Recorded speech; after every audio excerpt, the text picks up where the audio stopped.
What's the most offensive gift you've ever received? So my boyfriend at the time, Rick, and I had been dating for like 2 years. We were pretty serious, talking about moving in together, the whole thing. His family was super wealthy, like vacation homes in 3 countries wealthy, while my family was just regular middle class. His parents were always weirdly judgmental about my background, but whatever. I tried to ignore it. For context, Rick's family had this huge thing about family heirlooms. They had all these antiques and jewelry that had been passed down for generations, and they were always talking about their legacy and family traditions. Literally so pretentious, OMG. Anyway, Rick's sister Bella was getting married that summer, and his mom made this massive deal about giving her their grandmother's diamond earrings as a wedding gift. Fast forward to my birthday. Rick kept saying he had something really special planned. He was being all mysterious for weeks, telling me how his mom had helped him pick out something amazing for me. I was low-key excited because I thought maybe this meant his family was finally accepting me. The day comes and we're at this fancy dinner that I felt super awkward at because I was underdressed far. He gives me this little velvet box and I'm literally freaking out inside thinking it might be a ring or something. I open it and it's this old-looking brooch, like the kind only someone's great-grandmother would wear. It was this weird bird shape with these tiny stones that looked like they were about to fall out. Rick is sitting there beaming like he just gave me the moon. He goes on about how this brooch belonged to his great-aunt Mariana, who was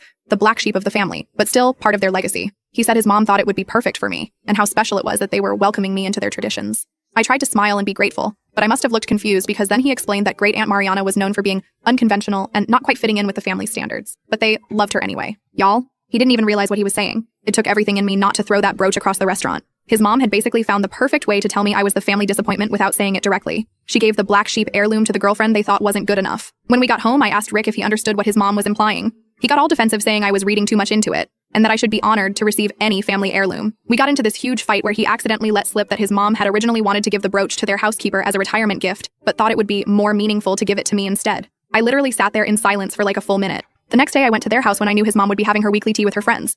I walked in, put the brooch on the table in front of all of them, and said, "I think this belongs with the family. I wouldn't want to break up the collection." The look on her face was priceless. Then I turned to her friends and said, "Did you know she was originally going to give this to their housekeeper?" I guess in her eyes we're in the same category. I broke up with Rick the next day. He kept trying to convince me I was overreacting and that the brooch was actually valuable. It wasn't. I had it appraised out of curiosity and it was worth maybe $50 max. The kicker? A year later, my friend Will told me Rick's mom had been telling people I stole from them when we broke up. When he asked what I supposedly took, she said, "Nothing important, just some costume jewelry we were going to throw away anyway."